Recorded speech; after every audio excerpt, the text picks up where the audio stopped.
కాలం నుంచి పవిత్రంగా భావించబడుతున్న భూగర్భ నది సరస్వతి.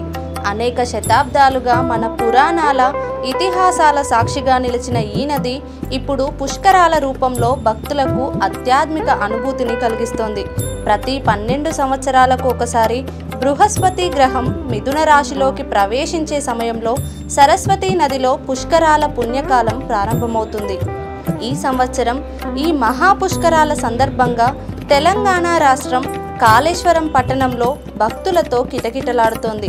జయశంకర్ భూపాలపల్లి జిల్లాలో ఉన్న కాళేశ్వరం ఇక్కడే గోదావరి ప్రాణహిత మరియు సరస్వతి నదులు త్రివేణి సంగమంగా కలుస్తాయి.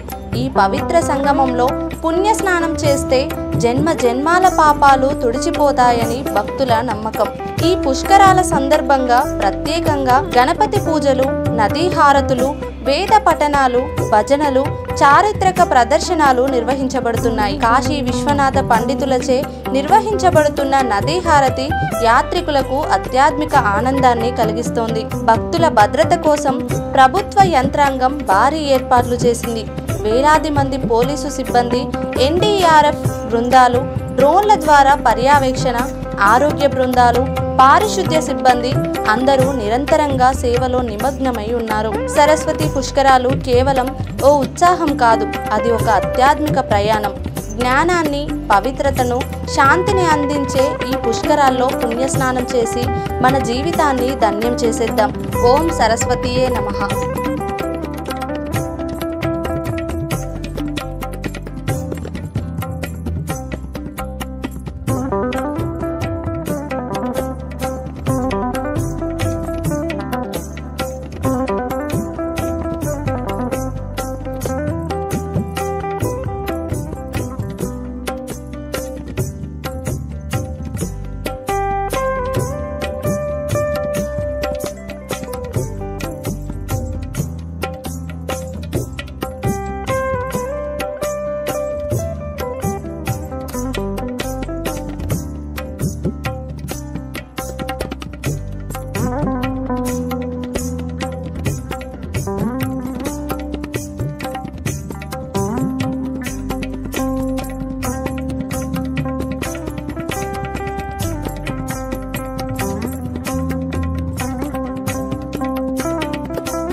गंगे चमुने कृष्णे गोदावरी सरस्वती नर्मदा सिंधु कावेरी जलेस्मिन् सन्निधिं कुरु सरस्वती देवताभ्यो नमः। మనం మన భారతీయ సనాతన ధర్మం గురించి మనం వింటూనే ఉంటాం. 12 రాశులు 12 మాసాలు అని చెప్పి చెప్పుకుంటూ ఉంటాం. అయితే దేవగురువు అయినటువంటి బృహస్పతి 12 రాశుల్లో ఒక్కొక్క రాశి చొప్పున ప్రవేశిస్తూ ఉంటారు. ఇలా ప్రవేశిస్తున్న సమయంలో సింహరాశిలో ప్రవేశించినప్పుడు గోదావరి పుష్కరాలు, కన్యా రాశిలో ప్రవేశించినప్పుడు కృష్ణా పుష్కరాలు, అలాగే మిథున రాశిలో ప్రవేశించినప్పుడు ఈ యొక్క సరస్వతీ నది పుష్కరాలు వస్తూ ఉంటాయి. మనకు యావత్ భారతదేశంలో సరస్వతీ నది అంతర్వాహినిగా కావచ్చు, కనబడేలాగా కావచ్చు, 3 ప్రదేశాల్లో మనకు ఉంది. ఒకటి బద్రీనాథ్, మానా మరియు ప్రయాగరాజ్. తర్వాత దక్షిణ భారతదేశంలో అందులో తెలంగాణలో మన కాళేశ్వర క్షేత్రంలో ప్రవహిస్తూ ఉత్తరవాహినిగా ప్రవహిస్తూ ఉంది. ఈ యొక్క పుష్కరాల్లో ఈ 12 రోజులు ఎందుకు అంటే నెలకొక్క రోజు చొప్పున మనం పితృదేవతలను కానీ మన ఇష్టదేవతలను కానీ ప్రార్థిస్తూ ఆ చేసే ఆరాధన ద్వారా దశ పూర్వేశాం దశాపరేశాం అని చెప్పి మనకు వివాహాల్లో కానీ మిగతా పూజల్లో కానీ మనం సంకల్పం చెప్పుకుంటూ ఉంటాం. మయా సహా అంటే నాతో కూడినటువంటి 10 తరాల ముందు కానీ 10 తరాల తర్వాత కానీ గతించిన వారికి పుణ్యలోక ప్రాప్తి, నా తర్వాత వచ్చేటువంటి వారి ఆ యొక్క 10 తరాలకి చక్కని సంతాన యోగ్యం కలుగుగాక అని చెప్పి ఈ యొక్క నదీమ తల్లిని ప్రార్థిస్తూ స్నానం ఆచరించడం జరుగుతుంది. అందులో మనకు కాళేశ్వరుడు, ముక్తేశ్వరుడు అని చెప్పి ఈ క్షేత్రంలో ఒకే పానబట్టం పైన 2 లింగాలు ఉండడం జరిగింది. ఇందులో కాలుడు అనేవాడు యముడు. ఆ యముని ద్వారా మనకు ఎప్పుడైతే విముక్తి కలుగుతుందో ఆ ముక్తీశ్వరుడు అనే పరమ ముక్తిని, పరంధామాన్ని మనం చేరుకుంటాము అని చెప్పి ఈ యొక్క పుష్కరాల యొక్క ఈ సంకల్ప విశిష్టత, ఈ క్షేత్ర విశిష్టత. కాళేశ్వరంని వచ్చిన వారు, ఈ దర్శనం చేసుకున్న వారు కాలుడి చేతిలో పడరు అనే యొక్క క్షేత్ర స్థల పురాణం కూడా ఉంది. తెలంగాణలో మొట్టమొదటిసారి తెలంగాణ వచ్చిన తర్వాత ఈ పుష్కరాలు అనేది మీకు ఎలా అనిపిస్తుంది? చాలా బాగుంది. కాకపోతే వాటర్ సప్లై మధ్యాహ్నం అందలే 40 క్యాన్లు వచ్చినాయి. మేము వాటర్ సప్లై చేసినాం. క్యాన్లు సరిపోలేదు, మంది వచ్చినప్పుడు వాటర్ సరిపోలేదు. అది దాహం అన్నారు. మజ్జిగ కూడా దాంతో పాటు కంపల్సరీ మజ్జిగ కూడా పంపిణీ చేయాలని మీరు చెప్పాలి. మేడం చెప్పండి, ఎలా ఉన్నాయి ఏర్పాట్లు? మీకు అన్ని సదుపాయాలు కల్పించారా? ఇక్కడ మీరు అనుకున్నట్టుగా ఉందా? ముందుగా మనం అందరం ఏంటంటే చాలా గర్వించదగినటువంటి విషయం మన తెలంగాణకి. ఎందుకంటే మనం మొన్న రీసెంట్ గా ప్రయాగ్రాజ్ లో జరిగినటువంటి మహాకుంభమేళాను చూసాము. మళ్ళీ మాకు అనిపిస్తుంది ఈ రోజు మొట్టమొదటి రోజే చాలా మంది ఇక్కడ అటెండ్ అవ్వడం జరిగింది. విజయవాడ నుంచి రకరకాల ప్లేసెస్ నుంచి, అంటే చాలా దూర ప్రాంతాల నుంచి మొట్టమొదటి రోజే సరస్వతి పుష్కరాలకు రావటం అనేది జరిగింది. సో దీంట్లో భాగంగా మాకు అనిపించేది ఏంటంటే ఈ 12 రోజుల్లో ఇంకా చాలా మంది చాలా ప్రాంతాల నుంచి వచ్చి మరో మహాకుంభమేళా మన తెలంగాణలో జరగబోతోంది అనేటువంటి విషయం అయితే స్పష్టమవుతుంది. ఇంకా ఎలాంటి సదుపాయాలు కల్పిస్తే బాగుంటాయి అనుకుంటున్నారు? ముఖ్యంగా చాలా మందికి అవసరం అండి నీరు. సో నీరు అనేది చాలా అవసరం కాబట్టి కొంచెం చల్లటి నీరు ఈ రోజు బాగానే ఇచ్చారు. కాకపోతే ఇంతమంది వస్తారు అనే విషయం మనకు అర్థం కాదు కదా. సో దానివల్ల కొంచెం ఇబ్బంది మొదటి రోజు కలగొచ్చు. కానీ రేపటి నుంచి తెలంగాణ ప్రభుత్వము, తర్వాత ఇక్కడ ఉన్నటువంటి వీళ్ళు నిర్వాహకులందరూ కూడా చక్కటి మంచినీరు, మజ్జిగ పంపిణీ చేస్తారు అని అనుకుంటున్నాము. రకరకాల చోట్ల అన్నదానాలు కూడా ఉన్నాయండి. ఎవరు బాక్సులు తెచ్చుకొని తినాల్సిన అవసరం లేదు. ఒక 4-5 చోట్ల వివిధ సేవా సంస్థలు అన్నదానాన్ని అందిస్తున్నాయి. సో చక్కగా వచ్చి హ్యాపీగా స్నానం చేసి చక్కగా భోంచేసి వెళ్ళొచ్చు. మీరు ఎక్కడి నుంచి వచ్చారు? మేము మంచిర్యాల నుంచి వచ్చాం మేడం. మేము నందగోపాల టీం అనేటువంటి ఒక టీము, మేము 40 మంది ఉన్నాము. కుర్మ సునీత గారు మాకు లీడర్ గా ఉంటారు. సో వారి ఆధ్వర్యంలో మేము ప్రతి సేవా కార్యక్రమానికి కూడా వెళ్తూ ఉంటాము. ప్రతి సంవత్సరము ముఖ్యంగా మాలో చాలా మంది ఎంప్లాయీస్ ఉన్నారు, టీచర్స్ ఉన్నాము. ఈ సెలవులలో, వేసవి సెలవులలో తప్పనిసరిగా ప్రతి ఒక్క సంవత్సరం మేము తిరుపతికి కానీ, శ్రీశైలం కానీ, వేములవాడ కానీ, ధర్మపురి కానీ ఎక్కడ వీలైతే అక్కడ మాకు ఎక్కడ సేవా కార్యక్రమాలు దొరికితే అక్కడికి వెళ్ళి మా సేవలను మేము మాకు తోచినంతగా మేమైతే భగవంతునికి సమర్పిస్తామండి. బస్సు సదుపాయాలు ఇట్లా అన్ని మీకు ఫేవర్ గా ఉన్నాయా? ఎస్ అండి. తెలంగాణ ప్రభుత్వం కల్పించినటువంటి ఫ్రీ బస్ లోనే మేము వచ్చాము. మళ్ళీ ఫ్రీ బస్ లోనే మేము మా ఇంటి దాకా కూడా వెళ్తాము. సో చాలా సంతోషం అండి. ఫ్రీగా వచ్చి ఇలా చక్కటి భగవంతుని యొక్క దర్శనము, ఈ యొక్క ముఖ్యంగా అంతర్వాహినిగా ప్రవహించేటువంటి సరస్వతి మాతని ఇలా ముట్టుకొని మనం పునీతులుగా అవ్వటము అనేది చాలా సంతృప్తినిస్తుంది. ఈ రోజు సీఎం రేవంత్ రెడ్డి గారికి మీరేమైనా చెప్పాలనుకుంటున్నారా మా ఛానల్ నుంచి? సార్ మేడం, సీఎం గారికి చెప్పాలంటే చాలా విషయాలు చెప్పాలి. బట్ ఏంటంటే పుష్కరాల ఏర్పాట్లు ఎలా చేశారనే దాని గురించి. పుష్కరాల సందర్భంగా అంటే మేమైతే ఇప్పుడు చూసినటువంటి తెలంగాణ రాష్ట్రంలో ఇప్పటివరకు జరిగినటువంటి అన్నిట్లలో కంటే కూడా ఈ సరస్వతి పుష్కరాల యొక్క వ్యవస్థ అయితే చాలా వ్యవస్థీకృతమై ఉంది. చాలా అద్భుతంగా వాళ్ళు నిర్మించినటువంటి మనం చూస్తూనే ఉన్నాం. చుట్టుపట్ల వాళ్ళు ఏర్పాటు చేసినటువంటి అన్ని ఏర్పాట్లు కూడా చాలా బాగున్నాయి. అందరికీ సదుపాయంగా ఉన్నాయి. రకరకాల ఘాట్లు ఏర్పాటు చేశారు, ఎవరికి ఇబ్బంది కాకుండా ఉన్నాయి. కుటీరాలు ఏర్పాటు చేశారు. అలాగే సరస్వతి మాత విగ్రహాన్ని కూడా ఇందాక మనం అందరం చూసాం, రేవంత్ రెడ్డి గారు ఆవిష్కరించారు. సో ఈ సరస్వతి ఘాట్ అనేది మన తెలంగాణలో ఒక ప్రముఖ పుణ్యక్షేత్రంగా నిలుస్తుంది. ఇంతవరకు వెలుగులోకి రానటువంటి కాళేశ్వరం అనేది ముఖ్యంగా నెక్స్ట్ మరి మన చరిత్ర పుటలకెక్కి అందరిలో కూడా విశ్వవ్యాప్తంగా ఇంకా మనకు నెక్స్ట్ మళ్ళీ పుష్కరాల వరకు విదేశాల నుంచి కూడా రావాలి అని కోరుకుంటున్నాను. Thank you so much. ఇక్కడ ఆదిముక్తేశ్వర స్వామి టెంపుల్ ఉంది. అది మొట్టమొదటిగా వెలిసింది, చాలా వరకు తెలియదు. ఇది కూడా ప్రచారంలోకి తీసుకువస్తే, ఎందుకంటే మొట్టమొదట శివుడు వెలిసింది అక్కడే అని అంటారు, ఆదిముక్తేశ్వరుడు వెలిసింది అక్కడే అంటారు. ఇక్కడికి వచ్చి అక్కడికి వెళ్ళి మళ్ళీ ఇంటికి వెళ్ళాలి అని అంటారు. అది సంప్రదాయబద్ధంగా అదే పాటిస్తూ ఉంటారు. కానీ ఇప్పుడు వచ్చే వాళ్ళకి చాలా దూర దూర ప్రాంతాల నుంచి వస్తూ ఉంటారు, వేరే ప్రాంతాల నుంచి వస్తూ ఉంటారు, కాబట్టి తెలియదు. కాబట్టి ఈ వార్తను మీరు వేయగలిగితే చాలా మందికి ఆ ఆదిముక్తేశ్వర స్వామి దర్శనం చేసుకొని వాళ్ళ కోరికలు తీర్చుకున్న వాళ్ళు అవుతారు. గోదావరిలో వచ్చి కలుస్తాయండి. అక్కడ ఆదిముక్తేశ్వర స్వామికి 2 కన్నాలు ఉంటాయి, 2 కళ్ళు అంటారు. అక్కడ అభిషేకం చేసిన వాటరు ప్రతిరోజు వచ్చి గోదావరిలో కలుస్తుంది అని చెప్తారు. ఇది అక్షర సత్యం అండి. కాబట్టి అంత మహిమగల క్షేత్రంకి కూడా దర్శనం చేసుకోవాల్సిన అవసరం ఎంతైనా ఉంది. ఈ విషయాన్ని తెలియపరిస్తే చాలా బాగుంటుంది. Okay madam, okay, thank you. ఏర్పాటు అయినటువంటి స్టాల్ ఫుడ్ కోర్ట్ వద్ద ఉన్నాము. ఇక్కడ అడిగి తెలుసుకుందాము ఇది ఏ టైం నుంచి ఏ టైం వరకు స్టార్ట్ అవుతుంది, ఏ టైం వరకు ఎండ్ అవుతుంది, ఎన్ని రోజుల వరకు ఉంటుందో మనం అడిగి తెలుసుకుందాము. సార్ నమస్తే అండి. నమస్తే మేడం. సార్ ఏ రోజు నుంచి స్టార్ట్ చేశారు? నిన్న నుంచి స్టార్ట్ చేసినాం. ఓకే సార్, ఎలా ఉంది అంటే ఐటెం కానీ ఏమేమి ఐటమ్స్ ఉన్నాయి, కాస్ట్ కూడా వాటికి ఎంత ఉంది, ఏ టైం వరకు ఉంటుంది స్టాల్? బ్రేక్ఫాస్ట్ 6 to 11:30 వరకు ఉంటుంది. ఓకే. లంచ్ ఆఫ్టర్ థాలీ ఉంటుంది, bagara rice with curd rice, sambar rice, jeera rice. Okay. Evening time snacks అట్లాంటివి, mirchi bajji, aloo bajji, onion pakoda, tea coffee. Okay. Night rice dinner only curd rice, sambar rice. Morning ఏ టైం కి ఓపెన్ అవుతుంది, evening ఏ time కి close అవుతుంది? 6 to ఈవినింగ్ 10:30 నైట్. మనం ఇప్పుడు వరల్డ్ ఫేమస్ అయినటువంటి నిర్మల్ కోయ బొమ్మలు ఉన్న స్టాల్ వద్ద ఉన్నాము. ఇక్కడ ఎలా సేలింగ్ జరుగుతుందో ఈ స్టాల్ వద్ద సార్ని అడిగి తెలుసుకుందాం. నమస్తే సార్. నమస్కారం సార్, సేలింగ్ ఎలా జరుగుతుంది? మంచిగా కొంచెం ఇవాళ స్టార్ట్ అయింది కదా, సార్ మరి ఇప్పుడు పబ్లిక్ వస్తున్నది, గోదావరి నుంచి అందరూ రావాలి కదా, టైం పడుతుంది. ఇప్పుడు మా నిర్మల్ కొయ్య బొమ్మల పరిశ్రమ నుంచి వచ్చాము. తర్వాత ఇక్కడ కొంచెం సేల్ మంచిగానే ఉంటుంది ఎక్కడైనా మా ఎగ్జిబిషన్లలో. అక్కడ తర్వాత ఈ ఐటమ్స్ అన్నీ మనం హ్యాండ్ వర్క్తోనే చేస్తాం కదా, చేతి వృత్తులు కదా, గోల్కొండ హ్యాండిక్రాఫ్ట్ నుంచి వస్తాం. సేలింగ్ ఎలా జరుగుతుంది? ఇప్పుడు ఇక్కడైతే ఇవాళైతే కొంచెం స్టార్టింగ్ కదా, కొంచెం కస్టమర్స్ వాళ్ళు వస్తే ఏర్పడుతుంది. ఇక్కడ మీరు స్టాల్ పెట్టుకున్న తర్వాత మీకు ఏర్పాట్లు ఇట్లా ఎలా ఉన్నాయి? మీకు అందరూ సహకరిస్తున్నారు, అధికారులు కానీ అందరూ సహకరిస్తున్నారు, ఇప్పటికైతే సహకరిస్తున్నారు. స్పెషలిస్ట్ అయితే మంచిగానే ఉన్నాయి అన్నీ.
వాటి గురించి చెప్తారా మీరు? తప్పకుండా చెప్తామండి.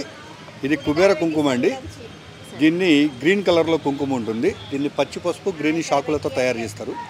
ఇది కుబేరుడికి ఇష్టమైన ఆకుపచ్చ రంగు కుంకుమ. దీన్ని పెట్టుకోవడం ద్వారా నరదిష్టి రాకుండా ఉంటుంది, నరదిష్టి తగలకుండా ఉంటుంది మనకు. అట్లాగే ధనాకర్షణ జనాకర్షణ కలుగుతుంది. ఇది కుబేర కుంకుమ అండి. అలాగే మనకి కరుంగలై మాల అండి. దీన్ని ఎబోనీ వుడ్, జమ్మి చెట్టు అంటారు. జమ్మి చెట్టులో 95 సంవత్సరాల వయసున్న జమ్మి చెట్టుకి లోపల చావ తీస్తే దాంట్లో నుంచి పూసలు వస్తాయి. వాటితో తయారు చేసిందే కరుంగలై మాల. ఈ కరుంగలై మాలను ధరించడం ద్వారా పూర్తిగా నెగిటివ్ ఎనర్జీ రిమూవ్ అవుతుంది. మీన్స్ నరదిష్టి తాకదు మనకి, రైట్. మనం చేసే పని ఏదైనా కూడా పాజిటివ్ మైండ్ సెట్గా ఉపయోగపడుతుంది. ఇది 120 years నుంచి వాడుకలో ఉన్నది. కానీ ఇవాళ సోషల్ మీడియా ప్రమోషన్ ద్వారా మెయిన్ సెలబ్రిటీస్ పవన్ కళ్యాణ్, ధనుష్, శివకార్తికేయన్, నాగేంద్రబాబు ఇలాంటి ప్రముఖులు సెలబ్రిటీస్ వాడటం ద్వారా దీని సోషల్ మీడియాలో మంచి ప్రచారం ఉన్నది. చాలామంది వాడుతున్నారు. వాడిన వారిని కూడా మనం అడిగి తెలుసుకోవచ్చు. కానీ సోషల్ మీడియా కానీ వేరే దాంట్లో కానీ ప్రోడక్ట్ రేట్ అనేది ఎక్కువగా చూపిస్తున్నారు కదా. రైట్ అండి. దీన్ని 800 నుంచి 1600 రూపాయలకు అమ్ముతున్నారు. మేము 650 రూపాయలకు హోల్సేల్ ప్రైస్ ఇస్తున్నామండి. రేటు మెన్షన్ చేయొచ్చు. దీనికి ల్యాబ్ టెస్టింగ్ సర్టిఫికేట్ ఇంక్లూడింగ్ ఉంటుందండి. ఈ టెస్ట్ సర్టిఫికేట్కే దాదాపు 100 నుంచి 150 రూపాయలు ఖర్చు అవుతుంది. 108 బీడ్స్ 8 mm సైజు మేము హోల్సేల్ బల్క్ సప్లై 550 నుంచి 650 మధ్యలో ఇచ్చేస్తున్నాము. బయట మార్కెట్ సోషల్ మీడియాలో బోలెడ్ కాస్ట్ ఉంది. మేమైతే హోల్సేల్ సప్లై చేస్తున్నాము.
వేదకాలం నుంచి పవిత్రంగా భావించబడుతున్న భూగర్భ నది సరస్వతి అనేక శతాబ్దాలుగా మన పురాణాల ఇతిహాసాల సాక్షిగా నిలిచిన ఈ నది ఇప్పుడు పుష్కరాల రూపంలో భక్తులకు ఆధ్యాత్మిక అనుభూతిని కలిగిస్తోంది. ప్రతి 12 సంవత్సరాలకు ఒకసారి బృహస్పతి గ్రహం మిథున రాశిలోకి ప్రవేశించే సమయంలో సరస్వతీ నదిలో పుష్కరాల పుణ్యకాలం ప్రారంభమవుతుంది. ఈ సంవత్సరం ఈ మహాపుష్కరాల సందర్భంగా తెలంగాణ రాష్ట్రం కాళేశ్వరం పట్టణంలో భక్తులతో కిటకిటలాడుతోంది. జయశంకర్ భూపాలపల్లి జిల్లాలో ఉన్న కాళేశ్వరం ఇక్కడే గోదావరి ప్రాణహిత మరియు సరస్వతి నదులు త్రివేణి సంగమంగా కలుస్తాయి. ఈ పవిత్ర సంగమంలో పుణ్యస్నానం చేస్తే జన్మ జన్మాల పాపాలు తుడిచిపోతాయని భక్తుల నమ్మకం.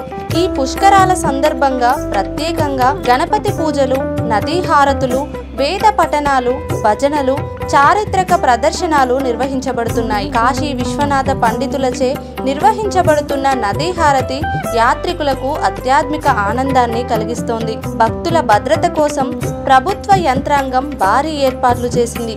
వేలాది మంది పోలీసు సిబ్బంది, ఎన్డీఆర్ఎఫ్ బృందాలు, డ్రోన్ల ద్వారా పర్యవేక్షణ, ఆరోగ్య బృందాలు, పారిశుద్ధ్య సిబ్బంది అందరూ నిరంతరంగా సేవలో నిమగ్నమై ఉన్నారు. సరస్వతి పుష్కరాలు కేవలం ఓ ఉత్సాహం కాదు, అది ఒక ఆధ్యాత్మిక ప్రయాణం.